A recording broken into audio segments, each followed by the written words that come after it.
मैं आपका स्वागत करता हूं भारत के पश्चिम बंगाल के ग्योखाली ड्राइव में, जहां नदियां, प्रकृति, जहाज और एक महल एक अद्भुत दृश्य अनुभव देने के लिए मिलते हैं। हम मुख्य राष्ट्रीय राजमार्ग 16 और 116 से ग्योखाली हल्दिया राज्य राजमार्ग सड़क से जा रहे हैं। चूंकि बारिश हो रही थी, कार के विंडशील्ड पर पानी की बूंदें कभी-कभी दृश्य को धुंधला कर सकती है। फिर भी मैं आपको दो शक्तिशाली नदियां, गंगा और रूपनारायण के साथ वनस्पतियों और वनाच्छादित क्षेत्रों की एक झलक देता हूं। बरसात के मौसम में यह क्षेत्र सबसे गहरा हरा कोट पहनता है। घने अंडरग्राउंड और पेड़ धान के खेतों द्वारा छोड़े गए स्थानों को कवर करते हैं। एक बादल छाए हुए आसमान के नीचे तापमान 27 डिग्री सेंटीग्रेड के आसपास था और मौसम बहुत ही आर्द्र था।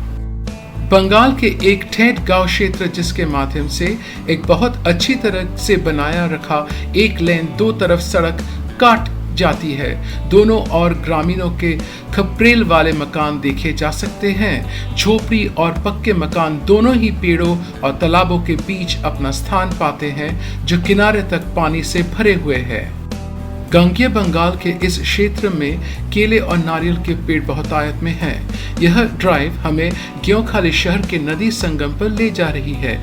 बंगाली मछली प्रेमी है और नदियां, असंख्य तालाबों और पानी के छेद दोनों से इतना पानी के साथ मछली पकड़ना पश्चिम बंगाल के इस क्षेत्र में व्यवसाय से मुख्य आधारों में से एक है। मछली न केवल स्वादिष्ट होती है, बल्कि शहरों की तुलना में बहुत ही किफायती भी होती है।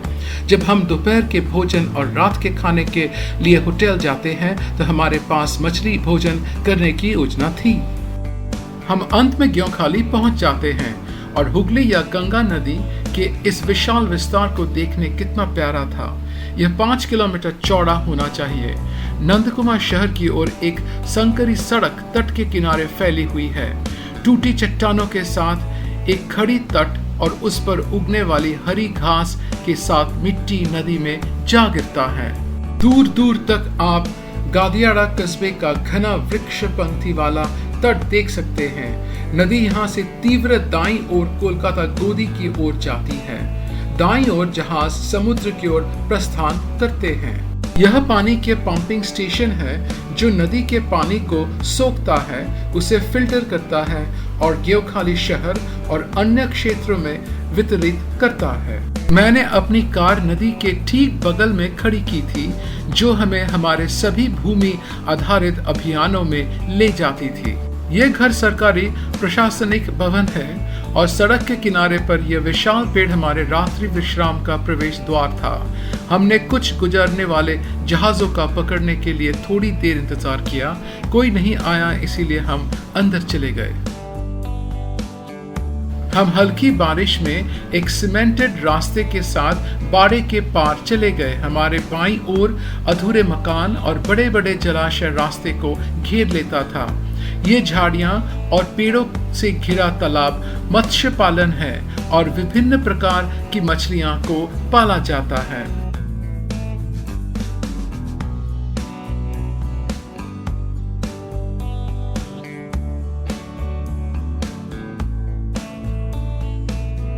हमने नारियल और ताड़ के पेड़ों के बीच अपना चलना जारी रखा। झाड़ियों के आसपास थोड़ा सावधान रहें, क्योंकि इन दलदली भूमि में सांप मौजूद है।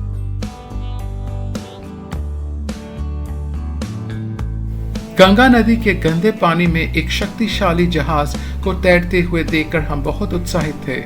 इतने पास से जहाज कभी नहीं देखा। यह एक रासायनिक कंटेनर जहाज था, जिसके बल पानी को काटते हुए धनुष पर थे। सबसे आगे का अग्रभाग और मुख्य मास्तूल सुपरस्ट्रक्चर पर स्पष्ट रूप से दिखाई देता है। पतवार पानी की रेखा में ऊपर था। यह दर्शाता है कि जहाज के पास अपना पूरा माल नहीं था। एक डेरिक मध्यम खंड और कई पाइपों ने केंद्रीय बल्कहेड को पंक्तिबद्ध किया। मूरिंग लाइन्स ने फोक्सल एरिया में एंकर को कसकर पकड़ रहा था। हम जहाज पर सवार लोगों के लिए पुल की जांच कर रहे थे। कोई नजर नहीं आ रहा था। ऐसा लगा जैसे कोई भूत जहाज अपना रास्ता बना रहा है।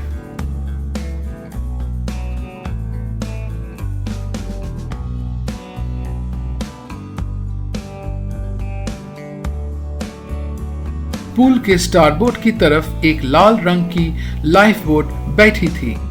जैसे ही प्रोपेलर ने जहाज को धक्का दिया, पानी स्टर्न पर झाग बन गया। पतवार का थोड़ा सा स्टर्न पर भी देखा गया था।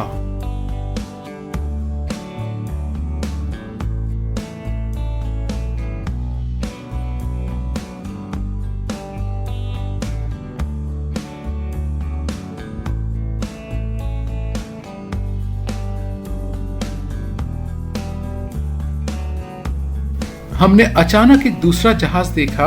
दूसरी तरफ इस जहाज को विपरीत दिशा में गुजर रहा था। यह एक पूर्ण कंटेनर जहाज था।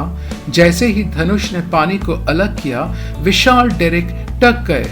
यह बहुत तेज गति से आगे बढ़ रहा था और सुपर स्ट्रक्चर पर कीप काला धुआं निकल रही थी।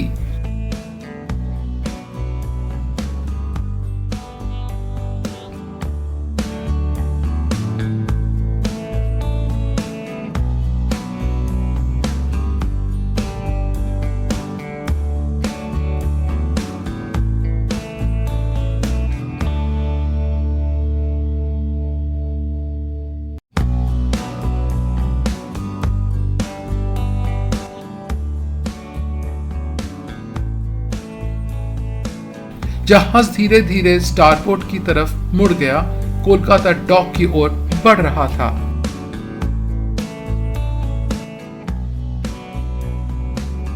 क्या आप अंदाजा लगा सकते हैं कि आसपास के गांव की ये महिलाएं और पुरुष क्या कर रहे हैं?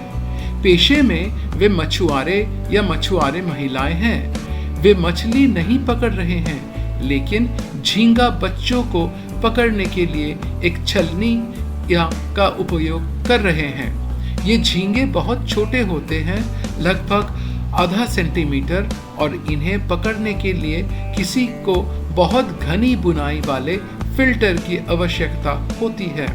बंगाल में ज्ञात एल्यूमीनियम कंटेनर या हाड़ी और भी अधिक नवीन है। उन्हें प्लास्टिक या रबड़ की गिट्टी गेंदों पर रखा जाता है जो उन्हें बचाए रखती है। एक बार जब वे झींगा पकड़ लेते हैं तो वे उन्हें इन कंटेनरों में फेंक देते हैं। महिलाओं में से एक दिन के पकड़ की जांच करती है। उनके पास मृत झींगे नहीं हो सकते। वे उन्हें 25 पैसा एक झींगे के लिए पास के मत्स्य पालन के लिए बेचते हैं, जो प्रजनन उद्देश्यों के लिए उनका उपयोग करते हैं। हम भाग्यशाली थे कि एक देसी मछुआरे की पावर बोट और एक बड़े जहाज के बीच दौड़ देखी गई। यह उन रासायनिक कंटेनर जहाजों में से एक था जो इस तेज मछली पकड़ने वाली नाव से आगे निकल रहे थे। कुछ आदमी नाव पर घूमने में व्यस्त थे, मछली के शिकार की तैयारी कर रहे थे। मेरा विश्वास करो, इन नावों में बहुत शक्तिशाली डीजल इंजन है जो ये 20 समुद्री मील या लगभग 37 किलोमीटर प्रति घंटे से अधिक की गति पकड़ सकते हैं। रेसिंग जहाजों के गुजरने के बाद आगे क्या हुआ, यह देखकर आप हैरान रह जाएंगे। तेज नदी वाले जहाज और नाव ने मिलकर नदी की सतह पर बहुत बड़ी लहरें पैदा की जो नदी के किनारे से टकराई। पानी के थप्पड़ का असर इन गरीब मछुआरे पुरुषों और महिलाओं पर देखा जा सका था, क्योंकि उनकी हाड़ियां या कंटेनर इधर उधर फेंके गए। हमारी अगली यात्रा महिषादल राजबाड़ी या महल। हम गाड़ी से महल की ओर बढ़े, जो कि ग्योंखाली नदी के किनारे गेस्ट हाउस से लगभग 8 किलोमीटर दक्षिण पश्चिम में था। उत्तर प्रदेश भारत के जनार्दन उपाध्याय सम्राट अकबर की सेना के एक कर्मचारी थे। लगभग 1660 के दशक में उन्होंने यहाँ अपना व्यवसाय स्थापित किया। उन्होंने राजा कल्याण राय चौधरी से महिषादल में जमींदारी खरीदी। राजा ने चौधरी ने अकबर के राजस्व पर करों का भुगतान करने में चूक की थी, जनार्दन उपाध्याय को सम्राट अकबर ने राजा नियुक्त किया था। राजा जनार्दन उपाध्याय ने महिषादल और राज परिवार की संपत्ति की स्थापना की। आइए महल को बाहर से देखते हैं, क्योंकि महल के अंदर कैमरा की अनुमति नहीं थी। हम संकरी शहर और गांव की सड़कों से होकर महल तक पहुंचते हैं। प्रवेश द्वार जर्जर अवस्था में था, अपनी महिमा खो चुका था और मरम्मत की सख्त जरूरत थी। पार्किंग क्षेत्र उस विशाल बाड़े के भीतर था जो नारियल और अन्य पेड़ों से अटा पड़ा था। महल बाईं ओर था। हम राजबाड़ी के एक रिश्तेदार से मिले। वह बहुत कमजोर लग रही थी और कोई भी कल्पना कर सकता है उन्हें देखकर राजबाड़ी ने अपना ऐश्वर्य, समृद्धि और संसाधन खो दिया था। उन्होंने हमें बताया कि राजबाड़ी के वंशज अब विभिन्न छोटे संगठनों के कर्मचारी थे और केवल संग्रहालय और आगंतुकों के पैसे ही उनके आय में योगदान करते हैं। मैं आपको महल के भीतर के मंदिर, जिसे गोपाल जी मंदिर के नाम से जाना जाता है, के बारे में बताने की कोशिश करूंगा। आप उन दिनों की वास्तुकला, फर्श के नमूने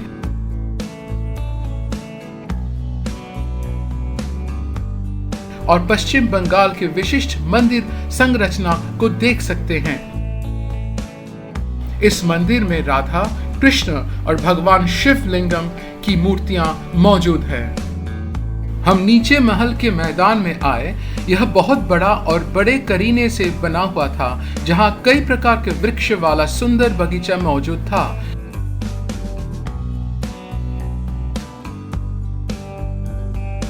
दाईं ओर एक टिकट काउंटर ने हमारा ध्यान खींचा। आपको महिषादल का महल दिखाई देता है। एक शाही सीढ़ी आगंतुकों को महल के हॉल में ले जाती है। एक अच्छी तरह से तैयार किया हुआ लॉन परिधि के दीवार में बैठता है। महल के गुंबदों को सोने से रंगा गया था। हम महल के एक पुराने कर्मचारी से मिले। उन्होंने राजाओं की कहानी या उपाध्याय परिवार के शिकार के बारे में बताया। राजा हाथियों पर सवार होके पेड़ों के बीच मचान या लकड़ी के चबूतरे पर बैठकर तेंदुओं और हिरणों का शिकार करने के लिए पास के जंगल में जाया करते थे। मुझे आशा है कि आपने भारत के पश्चिम बंगाल के ग्योखाली क्षेत्र की यात्रा और इतिहास का आनंद लिया होगा। अलविदा।